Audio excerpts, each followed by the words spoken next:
I was able to step into is trusting enough in myself that I've walked the path. If I've walked through the dark and I've gotten to the other side because others have reached their hand through to me, it is now my obligation to go back with every torch I have and light up that space so that people know how to get to the other side. And that's what I'm doing. We just need to be the people who have walked the path. And that's why I'm so confident in my ability to not only coach people, but get them exactly where they want to be.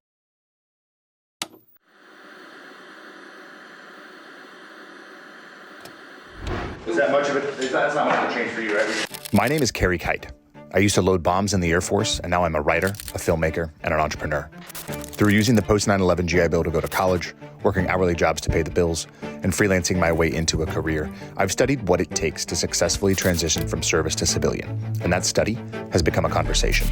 On this podcast, I speak to other veterans, successful artists, and entrepreneurs about their transition, what they did well, where they failed, what they learned, and most importantly, how they applied their skills. Episode 84 features Kelsi Sheren, a Canadian Army veteran, author, keynote speaker, and coach.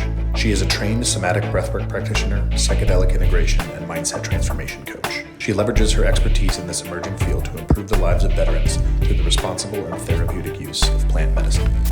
Welcome. This is Veteran Made. All right, we are live. Good afternoon for me. Good morning for you, Kelsi Sheren. Welcome back to Veteran Made. Thanks for having me back, man. I'm super stoked to be here. Me too. I'm stoked you are here. I know I said on the last episode, not with you, but the actual last episode that was live, that was going to be my last episode in this house, but this one is going to be the last one. There's empty shit, and I am staring at a giant mess in our bedroom here as we're at that stage of packing a house where you've made a lot of progress, but it also doesn't feel like you have because you just see shit everywhere. So this will be a good hour to just escape from that for a little bit, have a good conversation with a good homie, and keep it moving.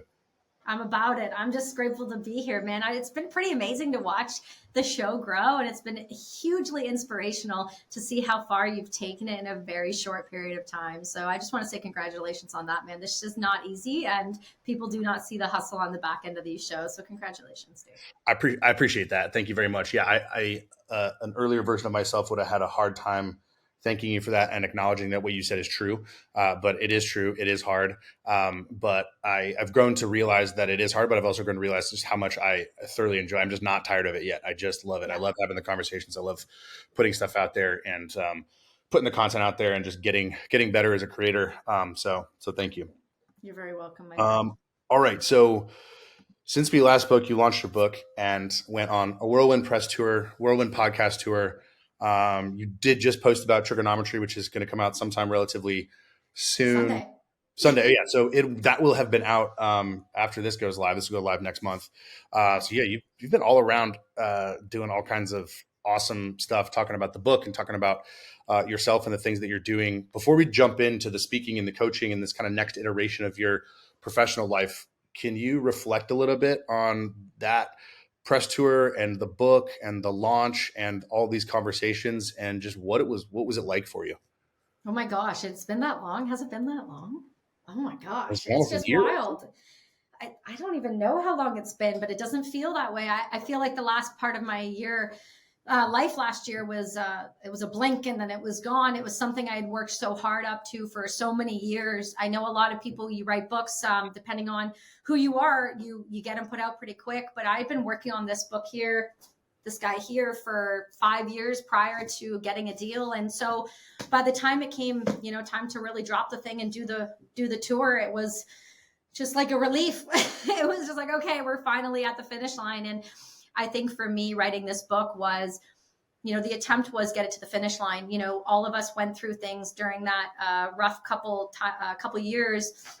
Canada in particular took a good extra year and a half, almost 2 years to come out of the fog that was then. And what happened was, I went from a very, very successful business to having to do what so many people did, which was pivot so aggressively to keep it alive and try and change everything up. So for me, it was about this book really, truly was about getting something to the green line in a real way, in a way that was a very obvious finish line.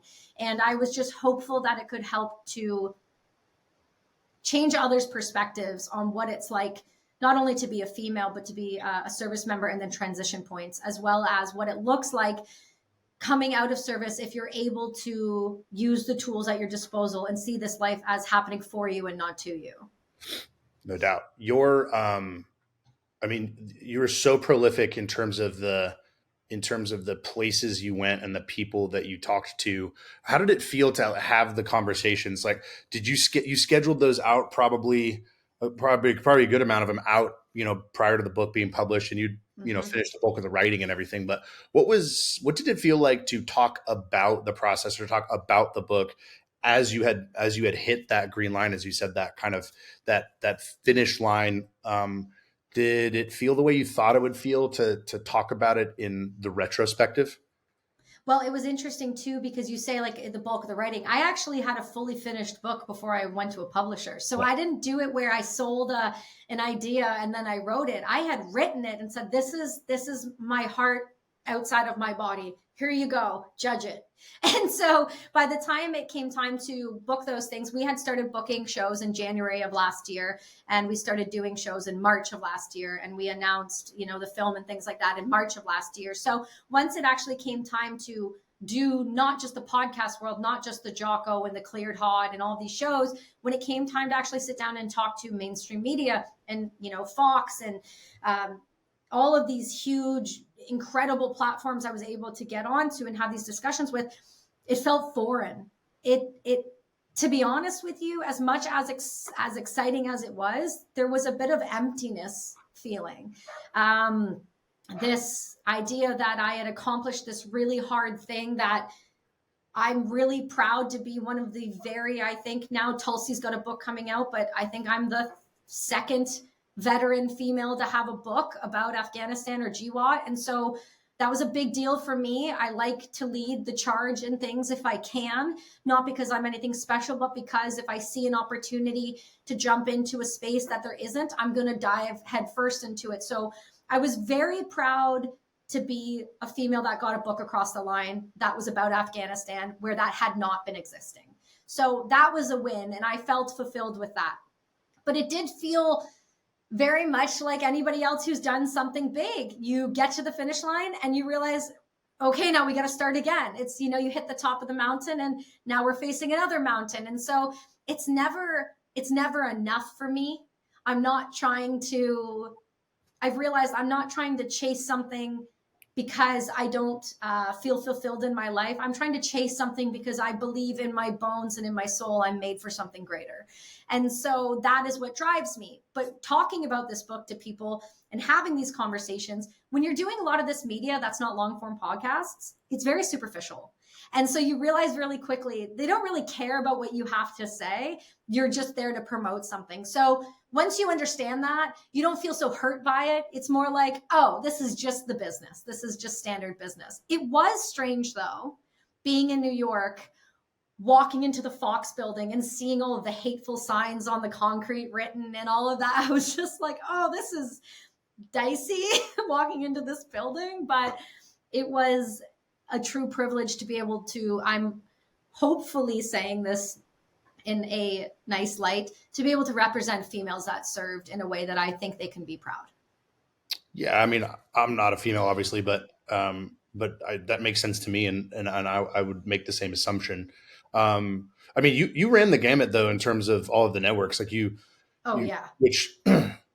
which is, I mean, kudos to you, and kudos to all those hosts that would probably, get in a bar fight if they were all, next to each other, after work. But like, you talked to everybody, right? And you talked to everybody kind of across the spectrum, on that front here in the States, which I think is really cool and pretty rare, kind of in our space, because in the veteran space, right, we've got those that lean right and just want to support that stuff, and then those that lean left and just want to support that stuff. And it's like, well, no, like, we're all here. We've all had these experiences, a range of experiences, and everybody can benefit from hearing the story.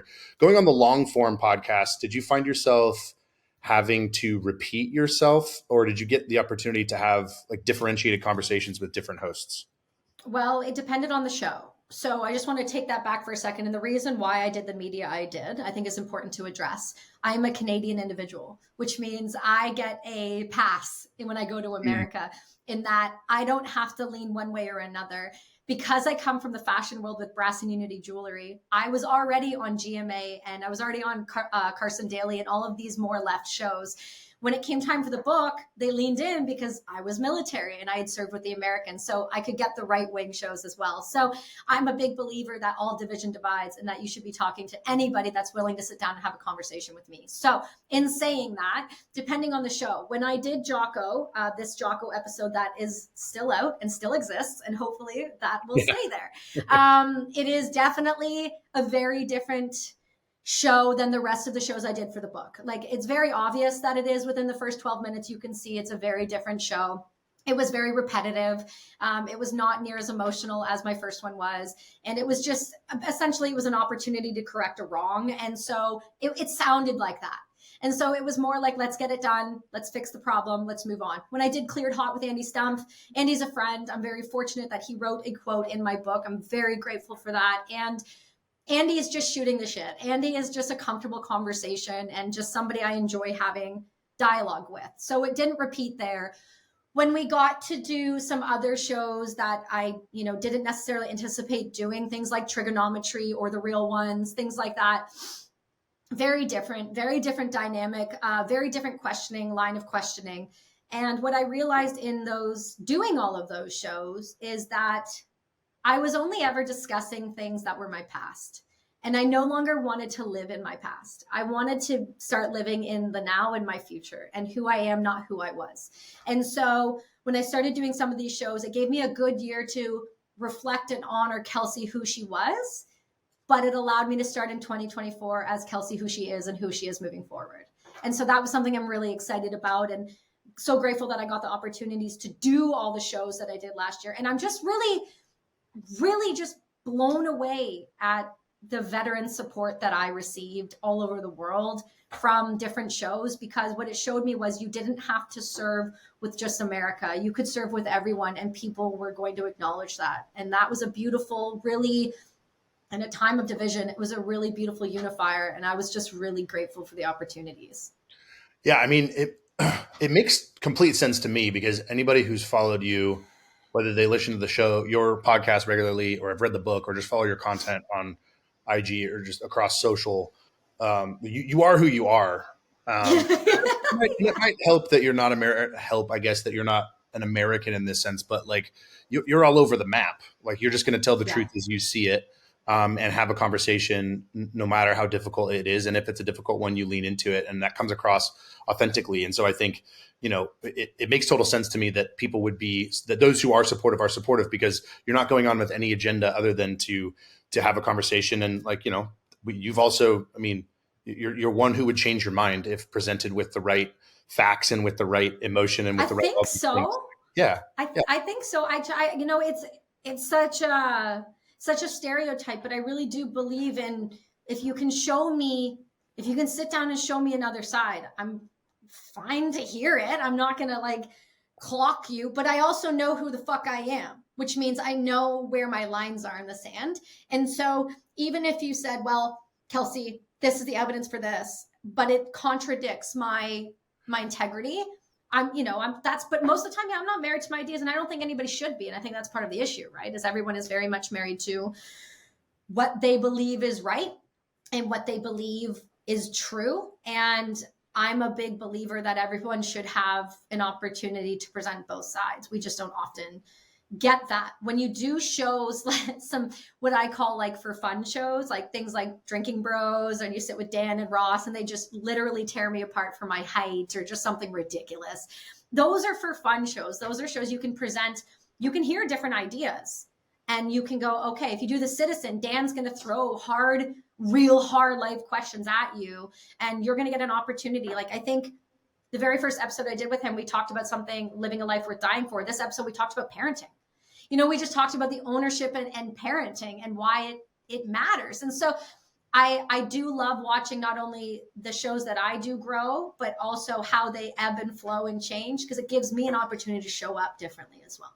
Yeah, I've been working on Dan for the better part of a year, and trying to get him on. And it's funny because I love him, the way he thinks, the way he talks, and the way he puts out his content. And I'll share content every once in a while, and I'll get a lot of on my story or whatever, and I'll get a lot of responses from people saying, "Hey, I don't often agree with everything that guy says or the way he presents it, but thanks for sharing this particular thing because I think it's really important." And I think that's very indicative of how our community thinks and operates. We are already very diverse. We are already very differentiated. And, we might give each other shit. And we might even get really, really serious about the shit that we're giving each other. But at the end of the day, it's all love and respect. And we can have difficult conversations about difficult topics in ways that I just don't think other communities have. And we have an opportunity to model that. And I think the way that you operate is really helpful as a part of that model. In terms, so you talked about taking the year and appreciating who Kelsi was before. We don't really do that ritual much anymore. Like people don't do that. They don't mourn the past, right? Like there was, do you know who Neil Strauss is? Yes. Yeah. When he got married, like I read The Game back in the day, did the whole pickup artist shit, whatever. Yeah. And then when he got married, he was like talking about how he and his wife had a funeral for his single self. He's like, 'cause I needed to mourn who I was in order to move forward into this new life. And that's obviously very over the top and very much Neil's personality and very much his approach. But it's a really good example of like, yeah, it seems silly, but it is really important because you're not that person anymore. Now you're this person. In order to fully be that person, you need to have that ritual. So how intentional were you about it over the course of the last year, having these conversations, or was it just something that you kind of reflected on as you had them?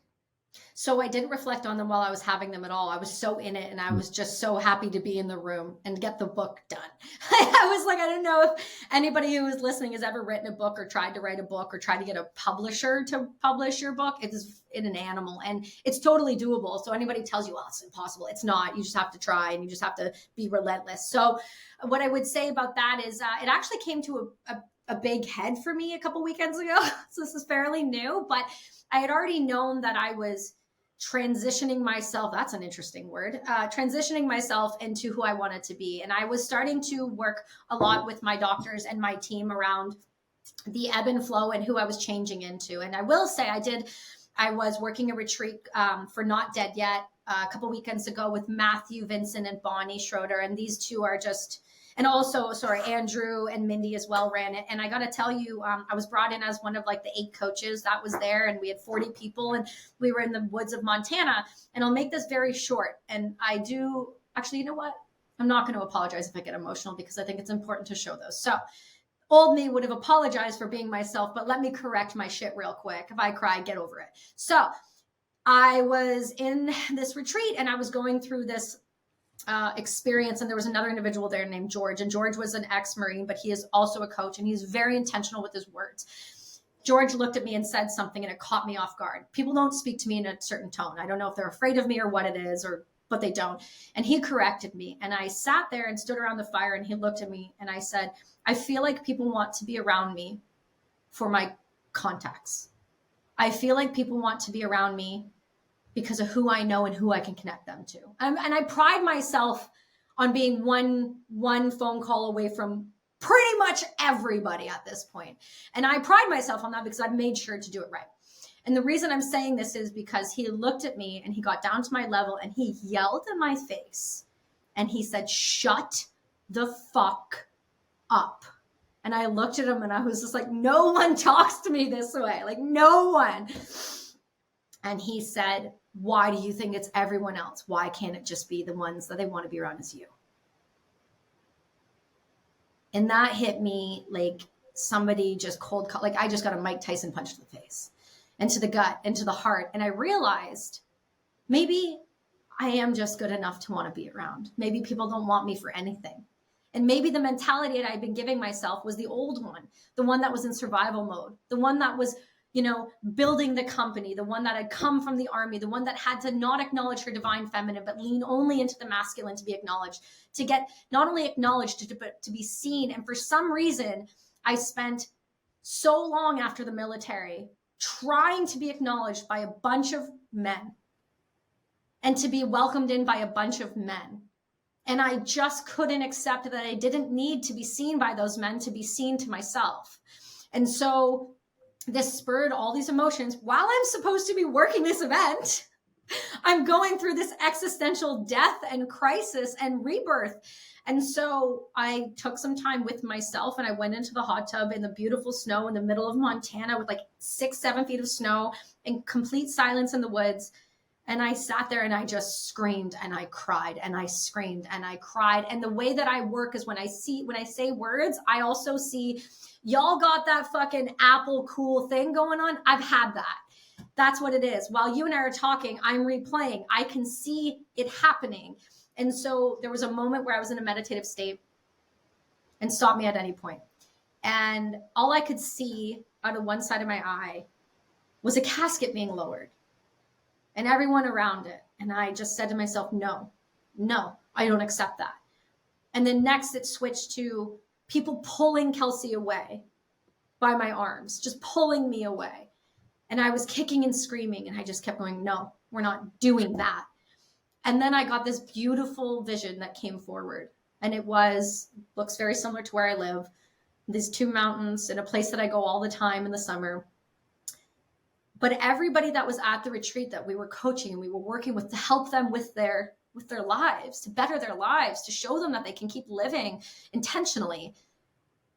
They were all standing there and there was a boat. And then we just took me and put me into the boat, this version of me. And then we decided to light the match and push it out.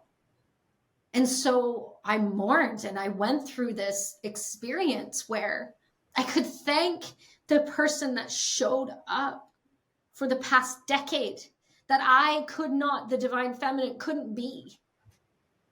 And I had to let her go and say, thank you. It's not that she's not there when I need her, but she cannot be the forefront of me anymore because it's not who I am. And that's part of the problem with what I was experiencing is this constant need to be seen and to have a seat at the table. Well, listen, motherfuckers, I have a table. I don't need a seat at yours. I am the goddamn table. And I know that, and I'm good with that. And I have a seat wherever the fuck I want because of who I am. And I'm good because I've made sure people see me. And at this point, I'm no longer seeking validation outside. I am enough just as I am, who I am now, moving forward than I have ever been. And so what I realized is I had always never been able to move myself forward because I was always 1 foot back in this past of who I was. And so as dramatic as maybe the funeral would have been, I had that version for myself. And I mourned her all weekend long and I screamed with people in breathwork and I lost my mind and I helped people move. And what I loved about that was they were able to move deeper because I was able to move with them and show them that they could. And so it was about allowing the feminine to come through instead of always trying to be this fucking raw thing I was taught I had to be to exist when I don't. That's just who I was. It's not who I am. Yeah, it's a beautiful story. I think the one of the misconceptions about coaches in the category that you are, and I think it kind of stops people on all sides from seeing it truthfully, is that you're not from telling somebody, "Hey, follow me to where I've been." You're like down in the dirt, being like, "Oh no, I'm also doing this thing as well."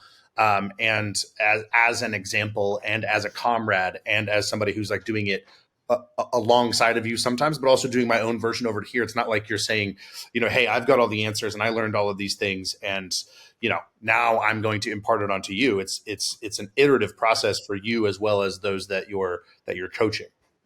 Yeah. And Carey, sorry to interrupt for a second. I just realized that my mic's not recording. Do I sound okay? Yeah, you sound great. Don't worry about it. Okay, you're getting it through here, so I apologize. So I'm grateful that you're able to see that for what it is, because that's exactly what it is. I'm a big believer, and I always have been, where I will, even prior to being a coach, just helping people on my own, just showing up for people. I'm the person who answers the phone. I pride myself on that. So I was always coaching people. I've been a coach since I've been 7 years old. I was a professional level fighter. I coached people when I was young, grown adults. I can see where they're going because of perspective. But what I was able to step into is trusting enough in myself that I've walked the path, and I owe it. And I believe most people do. And this is where people will differ from me, and that's okay. That's up to them.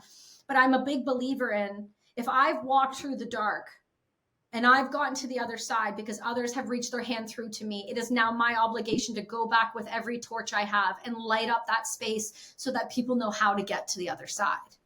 And that's just what I'm doing. And most of my clients aren't veterans at all. I work with a lot of civilians. I work with a lot of people who just feel stuck because they need perspective. None of this is rocket science. We just need to be the people who have walked the path. And that's why I'm so confident in my ability to not only coach people, but get them exactly where they want to be.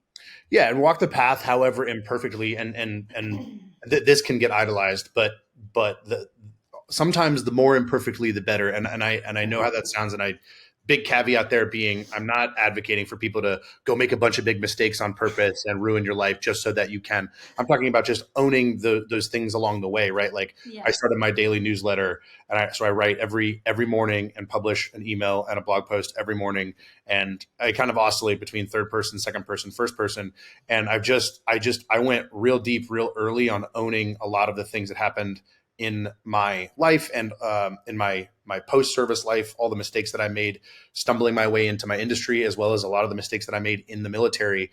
And people are really enjoying it. And it's because it's very, very authentic to what my experience was. I'm not embellishing and making myself sound better, but I'm also not, embellishing and making myself sound worse. I'm just telling the fucking truth about what it was that I experienced and how I see it now. I hope a year from now, as I'm continuing that newsletter, that I'll revisit some of those stories and refine some of those things, because they're untrue, but just because this is the version that this version of me sees that version of me and is telling a story about it. And that's an iterative, I think you and I've talked about it before, like, there's the hero's journey, right? The monomyth, right? I look at it as like, it's iterative over and over and over again, up, up, up. So it's up, down, up, down, up, down, up, down, I know I look back at my book now too, and I'm always like, there's so much I would change because this is so long ago.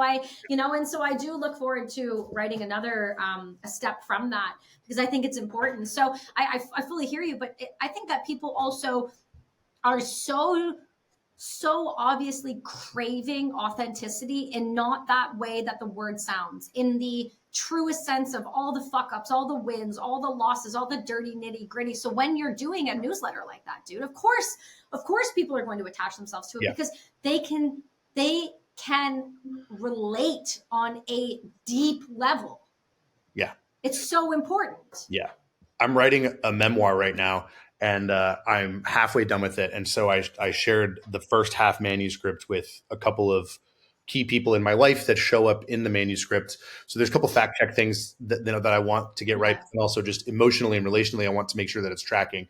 I'm not going to share it with a lot of people. Hopefully I share it with a lot of people when it's done. Hopefully it gets published. But I'm doing what you did, by the way, for what it's worth. I'm writing it, and I'm going to fucking figure it out.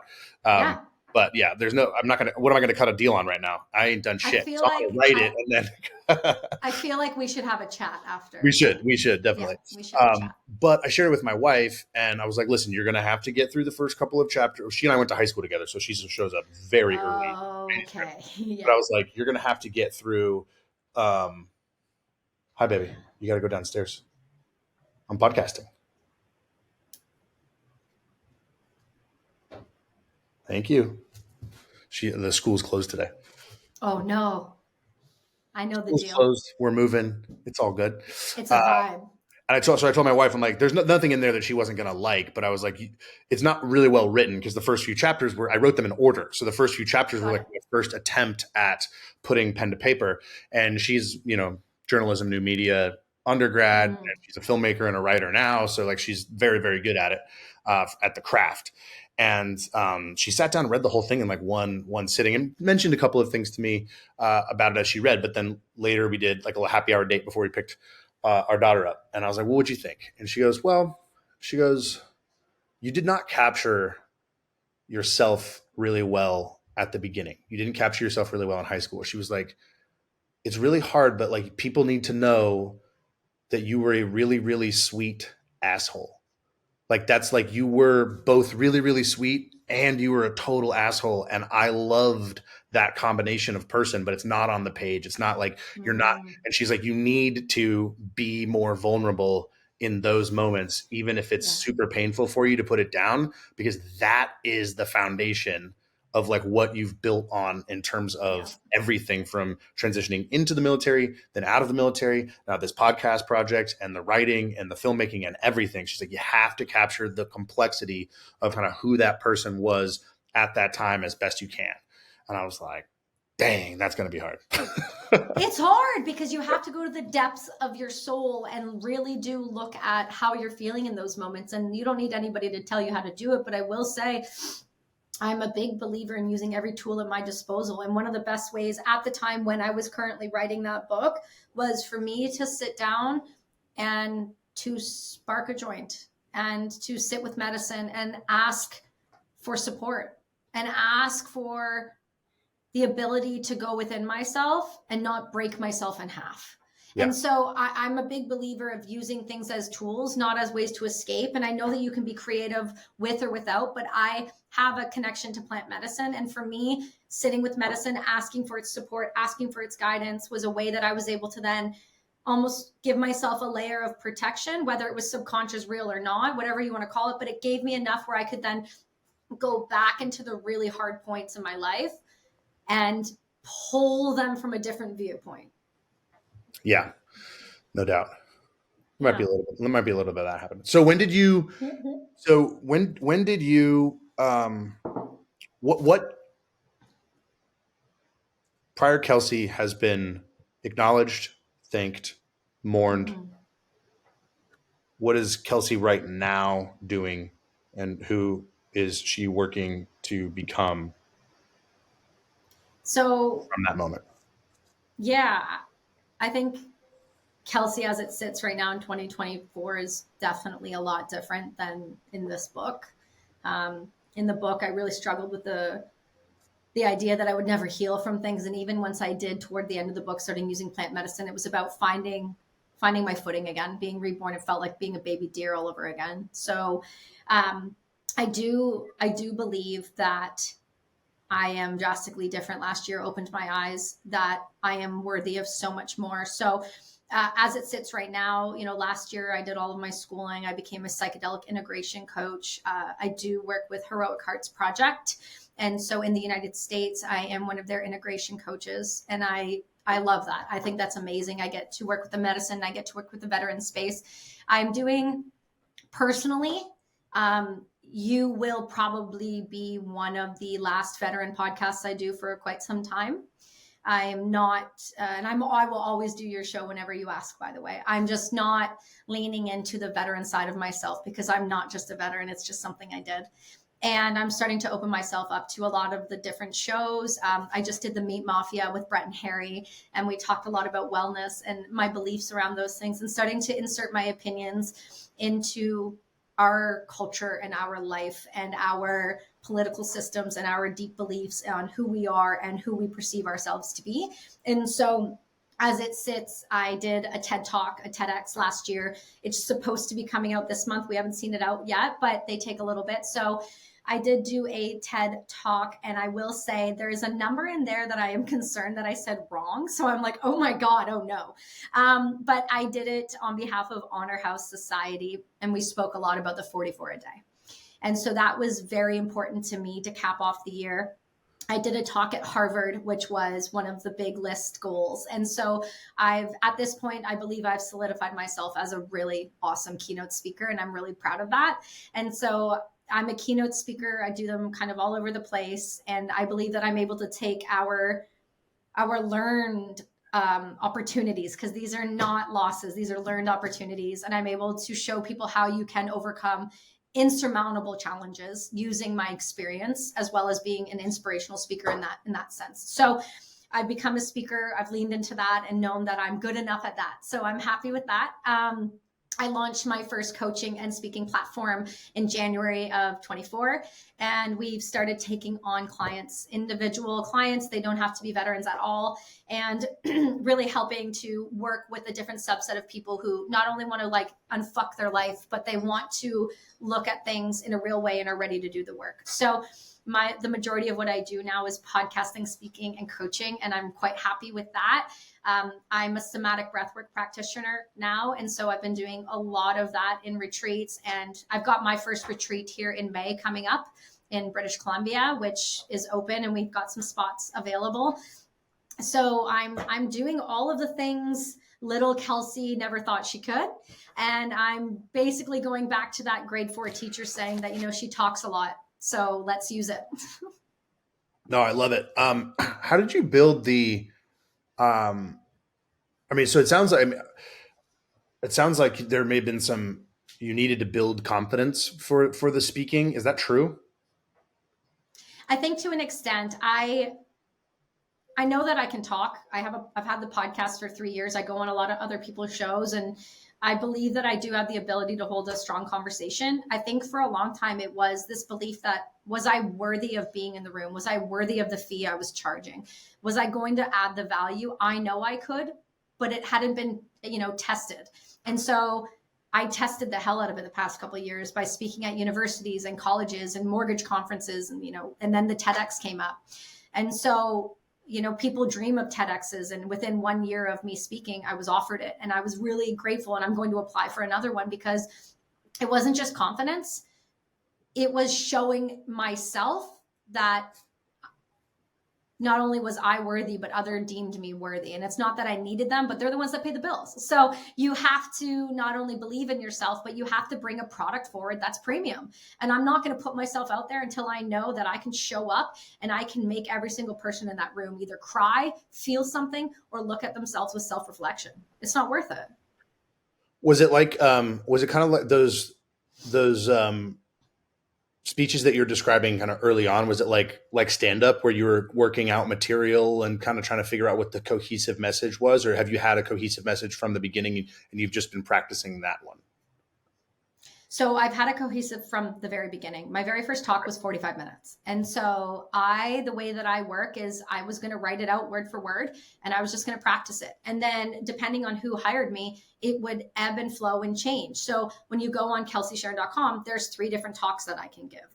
One is focused on motivation. One is focused on resiliency and overcoming. And one is focused on more mental health and wellness for your clients, for your people, for your employees. And it's about showing them that, again, I have this message that I truly believe wholeheartedly that this life is happening for you, not to you. And so I show you that in very real world experiences. I'm not asking you to believe it. I'm going to show it to you. And then I'm going to show you how that you can implement it and do it yourself. Never just going to sit up there and talk about all of these things. I'm going to give you the tools so that when you walk away, you have something to take with your life and implement and make actual change. And it helps that I'm animated. So yeah. Did you think, because it obviously helps to, speaking obviously pays well, but then it is also a great lead gen for other services offered. Was that package, the speaking and then the coaching package, was that something that you did on purpose to be like, hey, I want to have this other thing that I offer so that if folks want follow up, they can get it from me personally? When I started speaking, I didn't even think about coaching. I had been told now for years and years and years by the people that I would just call hey, can I talk to you about this? Hey, can I talk to you about this? I mean, the amount of 10,000 hours I'd given away, just given to people, because I'm a very, very, very big believer that if you approach the world with an open hand, and I say everything that I have, you can have as well, it will turn around and pay itself back at some point. I'm not worried about it. I have faith in the universe in that sense. So I don't approach it. I never have approached it and been like, oh, I need you to pay me for me to consult. And maybe that's wrong. And a lot of business people would say, well, that's wrong. And that's, maybe why you're not, a multimillionaire, whatever, cool, that's fine. But I'm a big believer that people gave me my time. Like they showed up for me. So now I have to show up for others. And so I do believe and have faith that will come back around. Now that I am an established speaker and an established coach, I will package things as such. But at the time when I was doing the speaking, I was brought in because one was about psychedelics and they wanted to hear about the journey. And then the next one was a university and they wanted to hear about how I got from point A to B. Then the next one would have been the mortgage. I spoke at a mortgage conference of Canada. Can we just take a second to talk about that for 2.5 seconds? Yeah. There was Haley Wickenheiser, which is the Olympic, hockey star of Canada at BMO. Then there was like a couple, Jan Arden, like some massive famous singer with like a TV show. And then a couple other people than me. And I was brought in by a very good friend, Tiffany at Strive Mortgage. And they were like, look, we want a 30-minute talk and we want it to be inspirational. And I was like, how would you like me to relate to the mortgage industry? She goes, do you have a mortgage? I'm like, yeah. She's, you relate. So I literally walked up there and I'm a big believer in this one thing. And it sounds superficial, but I'm telling you right now, this makes all of the difference. You show up how you want to be perceived, meaning how you look, how you walk, how your shoulders are back, and your eye contact matters. So when I walked into the room, I was wearing a bright colored outfit and who I am, not who I was, which would have been in all black. And I decided this is who I am. And so this is how I'm going to show up. And the night before, the CEO said to me, we paid a lot of money for you, but we don't get it. And I was like, oh, you don't get it, do you? Okay, cool. Fucking watch me then. Which just lights a fire. So then I stayed up for the next 5 hours and I revamped that speech even more. And the first line out of my mouth was, hey guys, I'm not here to teach you anything about the mortgage industry because I know nothing about it at all. But I'm here to change your fucking life. Are you ready? And that's how I start. So it doesn't matter who I talk to and what your industry is. I'm going to formulate something that's going to hit with you. And sure enough, the amount of criers I got after that, the amount of hugs I got after that, and the, oh my God, I felt exactly like that. How do I move forward? But at the time, I just didn't have a coaching package to package with it. So my next thing that I'm looking towards doing with speaking is I like to integrate somatic breath work as a full day workshop with you. And then I'd love to do a keynote. And then I'd love to sit with all of your employees and sit down and talk about how we can implement the things we just learned into their daily life. And so it's about taking all of these different things that I do now and making them one cohesive package. And I'm finally confident enough and believe that the worth is there. And that when I charge the number I charge, I know exactly what I'm charging and why I'm charging it. Plus it goes back to being you. We donate again. So like, I can't get away from donating all my money. I don't know how to literally do it. So everything still runs through us. And we still donate 20% of anything I do, because again, I believe if you go with an open hand, you deserve to go back with the light and help the people that have helped you. Yeah, I'm agreed on that front. It's interesting because it seems that you're able to expand. There's the Matthew principle from the New Testament in the Bible, and it's kind of like this economic thing, and it's like this I don't know. Jordan Peterson has talked about it before. There's some other like name for it, but it's like there's a verse in the Bible that says, "To those who have everything, more will be given. To those who have nothing, everything will be taken." And it's basically the idea of like the more you have, the more you can work with. The more you can work with, the more you can do. The more that will come your way. And it often feels very, Rhonda Byrne, very secret, very manifesty, very all of that. And I am certain there are spiritual truths there. But I'm also certain that it just mechanically works that way, that the more you work, the more success you see, the more that you do, the more you're able to actually slow down a little bit, widen your focus frame, see what services you have that you can offer, see what you can integrate. You can test and learn some things low risk because you're getting paid well to do this thing. You can test and learn some things high risk because you're getting paid well. And if this mortgage company doesn't like you, fuck them. You can like keep it moving. And so like there's this thing that you're working with where you're like, okay, the more that you do, you're actually able to slow down and breathe and look and say, all right, what can I tinker with? What can I put here? What can I put there? What can I try? Yeah, absolutely. Yeah. And I believe in that wholeheartedly. It was really funny that you said that, because I actually was having this moment a week ago when I was sitting there looking. I'm like, how they say, like, if you try to do too many things, you can't do anything well. And so I was starting to look down. I'm like, okay, I have the podcast. I'm a coach. I speak. I've got Brass and Unity. I'm like, I got the book. I've got this project. I got that project. And I'm kind of looking at it and going, if I just narrow my focus, will I do everything well? And I thought to myself, no, I won't. because I'm not meant for one thing, and I'm meant for Right. all of these things. And so I've, Right. I've leaned into that thought instead of holding myself back, and that self-limiting belief and that scarcity mindset. All of these will work out because I put my heart into all of them. That's why when I hit the pillow at night, I'm gone. There is no like, Yeah. oh, I'm kind of tired. It's like 9 o'clock. Like I have nothing left. I've emptied my cup, whether it's with my son or with my husband or with the podcast or whatever it is I'm doing that day. I'm all the way the fuck in every time I start something. So it doesn't matter to me what I do, because success to me is not defined by financial gain. Success to me is defined by when I go to bed, did I give my heart? Did I give my soul? Did I show up for others? It's not defined by money. It's defined by when I die, what are those people going to say about me? Meaning, how did I show up? How did I make them feel? It's not what I did for them. It's how I made them feel. And that's all I care about. Yeah. Yeah. And it's like, and we're not talking about you like not being focused. It's just a more of an integrated focus. So it's not like, oh, Exactly. if I did less, I would narrow my focus. It's like, yeah, if you did less, you would narrow your focus. And so the goal is not to narrow your focus. It's to integrate the focuses that you do have. And then, yeah, maybe you dispense with a couple of them, or you like rebrand something, but that's part of the work that you're doing as you focus and move forward. Yeah. It's not like a woo thing of like, oh, I'm just going to keep doing a bunch of stuff, in an undisciplined fashion and kind of hope it all comes together. It's like, no, stay disciplined, stay focused, Yeah. stay integrated, and move it forward. And you're able to kind of expand it out. Awesome. So I'll be respectful of time here. What's been the most? I'm good. However long you want to go, my friend. Okay, cool. What's been the most exciting thing for you through this process as you've kind of codified the speaking and the coaching and that side of the business? And then what has been the scariest thing for you? So I think in terms of one of the most exciting things that I love to do, and I think my husband realized this after last year, is I love to travel to shows. I love to come to sit down with you and be like, what up, dude? Let's go for dinner. Let's take time.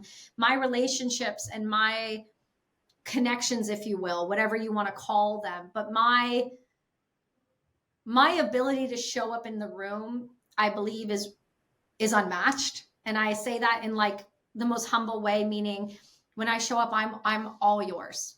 What do you need? How do I help? It fills my cup.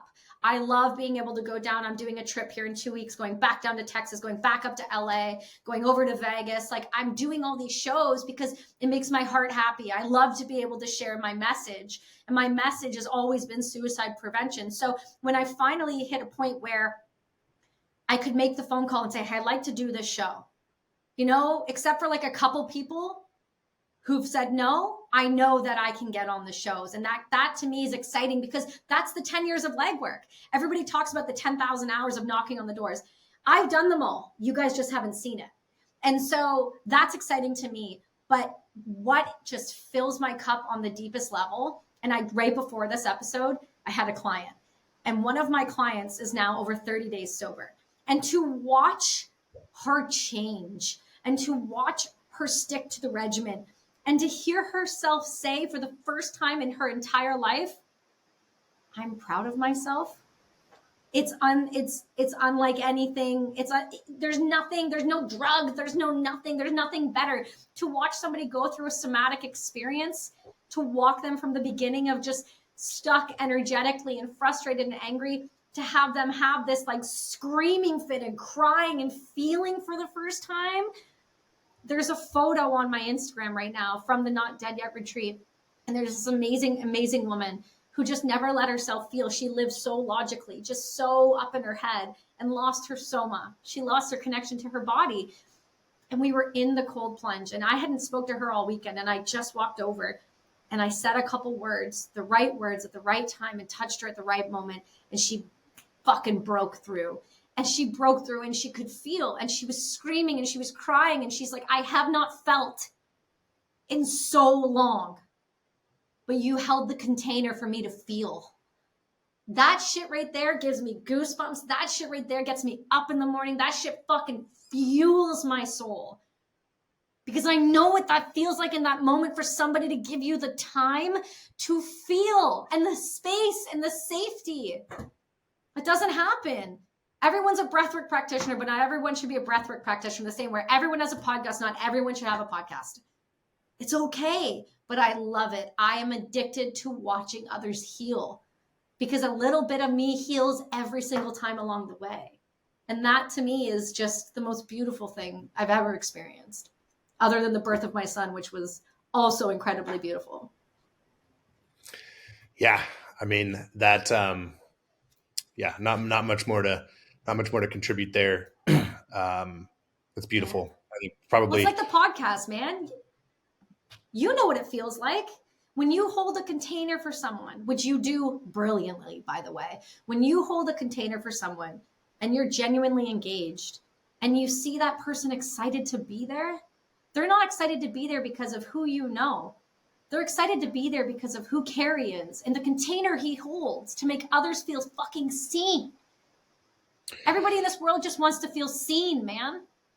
Yeah, I mean, it's funny. I was preparing to downplay that comparison, though I don't even think it's a comparison, because I think you're right. Again, a younger version of myself would not be able to admit that you're right, but I think you are right. One thing I've learned in the last probably year or so, I've learned it in the last year or so on the podcast. I've definitely been much more targeted with it in the last like 6 to 9 months. Is, to your point, not everybody's out there breath work practicing, everybody's out there cold plunging, everybody's out there doing psychedelics, everybody's out there hosting podcasts, right? And a podcast is an amazing tool for a lot of reasons, a lot of things, but I do want to be differentiated, and I do want to ensure that this thing that I am offering remains valuable in a way that isn't like just another whatever veteran podcast or whatever it is.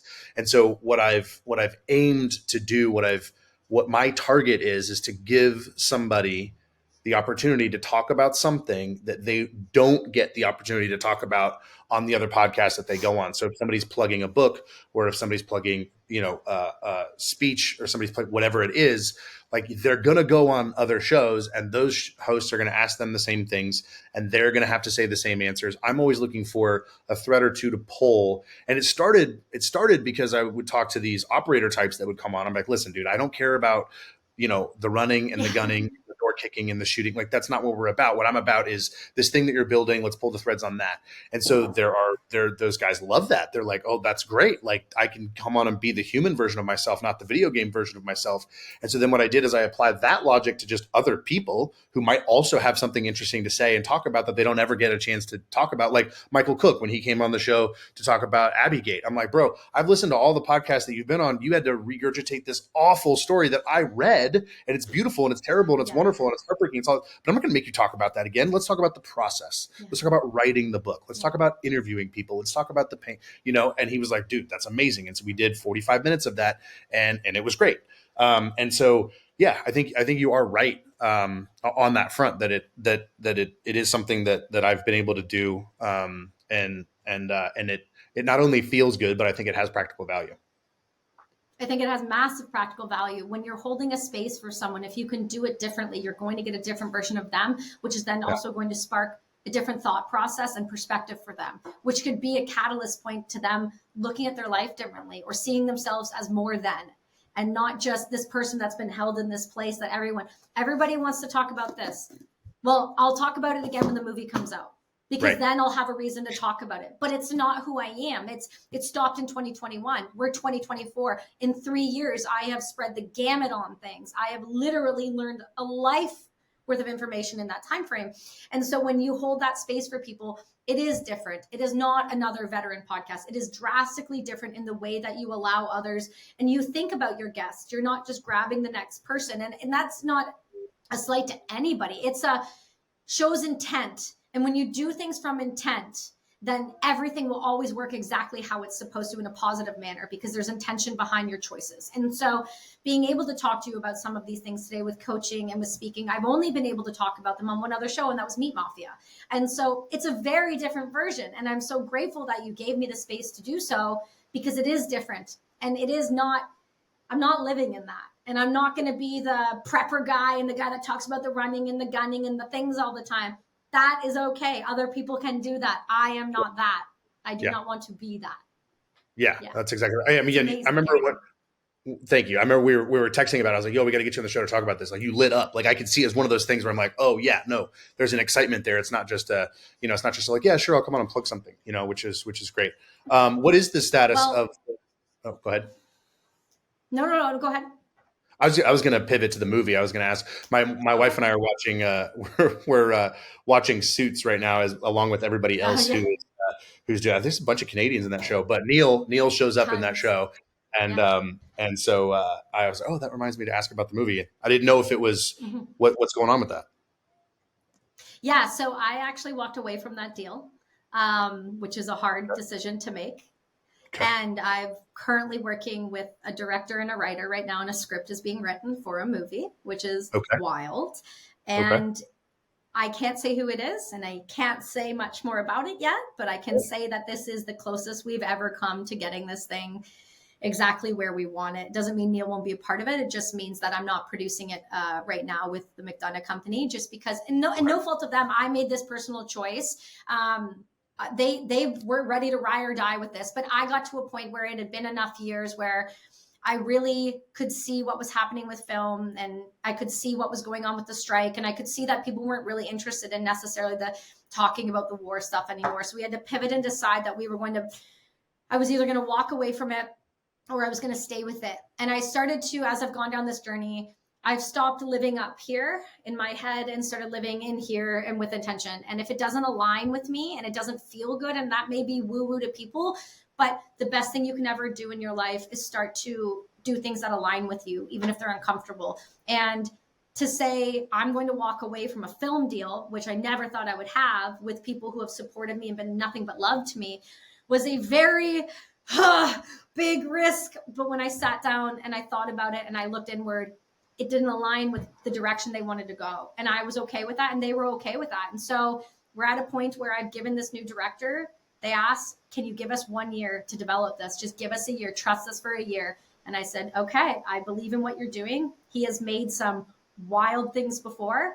He's not a nobody. It's a for real thing. And he's currently in the middle of interviewing every single person who's ever come into contact with me, which is a wild trip, including all of the Brits, which, by the way, I'm so grateful to say that since this came out, they're the Brits that I don't want to say thought were against me. I found out was a lack of communication, and there's 2 platoon and commanders and like high level people now that are like, we got you, girl, we got you. And so I've never felt more solidified in my own service. I've never felt solidified in what I've done. I finally, even though it was questioned, I finally have so much support on the back end that I'm like, this movie, once we get it greenlit, it's going to be so bananas. I cannot wait to express it, because it's not going to be what everybody thinks it's going to be, which is like wild. Like, they explained the movie poster and how they want to do it. They explained who they want to play me. And I was just like, if we really do get to the green light with this thing, holy shit, watch out, because it's going to make these Afghan raw war movie, male dominant, blah, blah, blah. It's going to drop a bomb on things. And I am so excited to see how it changes things. So we're working on it. We're at the point where I'll start my interview process, script starting in the next, I think, month or 2 of actual writing. And then that's it. We're going, son. That's sick. I mean, I'm glad I asked. I didn't realize that all of that was happening the way that it was. So that's never told anyone. I mean, thanks for telling us here. I did not plan for you to drop that, but that's incredible. I'm excited. Yeah. Can't wait. All right. So I want to wrap things up. Where do you want to drive traffic for? Where can folks find your speaking links and the coaching and all that stuff? Yeah, a couple things. So because I am doing a lot, so just bear with me. If you guys just want to follow my crazy escapades, I don't do a lot of editing, but I will say my Instagram is always a fun spot. Always got really great things going on there. We do Mental Health Monday every Monday at 9:45 PST, where we talk about hard things every single Monday live. You can come live with me. We can have a chat. I'm here to support you guys. We have our amazing community you can come be a part of. for literally $5 a month, you can go on our Patreon, and then we give you the link. You jump into Signal, and you're part of our group that have people all over the world. We issue monthly challenges. We have a monthly call. It's $5. It's nothing hard. If you're looking for, if you're like, I really want to unfuck myself and I want to start moving in a different direction, then you can go on to KelsiSheren.com. You can book a 15-minute consult, and we can decide if I'm the right coach for you. And then we can work on, and I will say, like, my plans are not, I'm for real. So the prices are for real. So just bear with yourself. Be serious if you're coming in. I don't take every client that applies. I have to decide if we're going to work together, meaning if you can handle the level of severity I'm going to throw at you, and the realizations that there's some work to do. From my speaking, you can also put your inquiries there. I do have speaking open for Q3 and Q4 slots open. So I'm looking forward to that. I work with, I go and speak everywhere from police departments all the way up to, massive CEO, huge companies, retreats and whatnot. You can book me there for breath work as well. We're going to be offering, there's my retreats on there too. We have a retreat open in May. It's a 4-month container. There is medicine involved. It is up here in British Columbia, but it's a 4-day retreat and a 4-month integration container. So I'm looking forward to that. Brass and Unity is still thriving and running, and our buddy checks and all of our products are available at brassandunity.com. You can get signed books there. Pretty much anywhere you type my name in, I'm sure it'll pop on something, but you can get in contact with us and our team anywhere if you're looking for anything. And honestly, if you're just needing a second and you're just needing a moment with yourself, just DM me. I answer almost every single one of my DMs that I can. And I'm here to support anybody who's going through anything, because I understand what it feels like to feel alone, because you're not. So just reach out. Reaching out is the hardest thing you'll ever do in your life. But I do promise you that when you do reach out, everything gets better from there. So anywhere you want. Amazing. We will link and tag. All right. So Thanks, Carey. to end the show, what is on your heart and your mind for our community right now? Maybe a piece of advice, something you want to get off your chest, something you want to reiterate from what we've talked about today. But Kelsi, what's on your heart? What's on your mind? We keep seeing this, it must be nice attitude. We keep holding ourselves in this space of what was. It's not anymore. GWAT is over. That part of our lives are over. And it doesn't mean that we don't get to acknowledge them. And it doesn't mean that we don't get to honor them. And it doesn't mean that we don't have trauma from them. But the second we move away from it happened to me and not for me, we can start to shift. And so I encourage the community, when you're listening to this, don't click there and sit there and listen to this and go, well, it must be nice that you got to do Jocko. It must be nice that you got to do, must be nice. You haven't seen the decade of work. You haven't seen the decade of struggle. You haven't seen the decade of every single doctor's appointment, all the TBI treatments, the medications, the overcoming, the suicides. You haven't seen it. So what I would tell you is take a step back. Stop comparing yourself to every other veteran out there that's on social media who's got highlight reels. Start looking inward.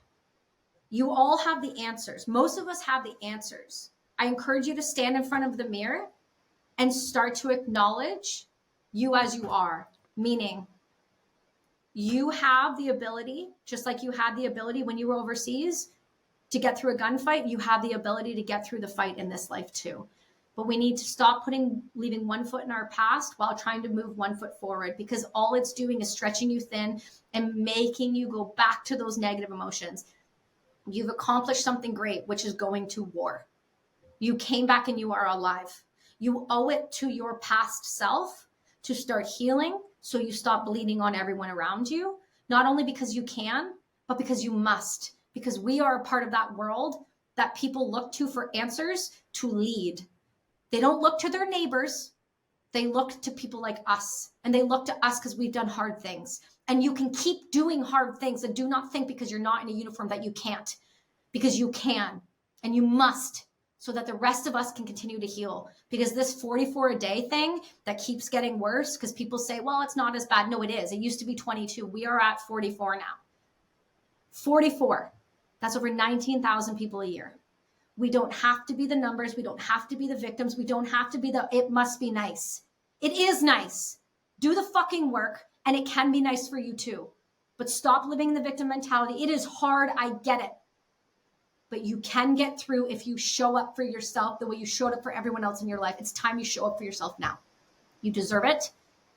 And I believe that you can get there. And if you need help, just ask. We are all here and willing. Yeah. And we need you. The only thing I would add to that is extremely well said. The only thing I would add to it is that I'm seeing a ton of people, veterans in our space, complaining about the culture and politics and all the bullshit. And I'm done with the complaining, and I'm only going to participate in solutions. So unless you're offering a solution, sit down and shut the fuck up. You did something hard. Yep. It was hard. Congratulations. But that thing is over. Now you have staring at you the next great adventure of your life. And if you want to save a country or save a culture or save the West or whatever the fuck, then do something about it. Stop commenting and complaining. Stop prepping. Stop commenting. Stop complaining. Stop just prepping. Start acting. The only way you get through is by starting. So fucking start now. Yeah, no doubt. Cool. Well, now that everybody is super happy with us, Kelsi, welcome to reality. I appreciate you. Appreciate what you do. Appreciate your friendship. And we'll do it again sometime. And thanks for coming on, man. All right. Thanks for having me, man.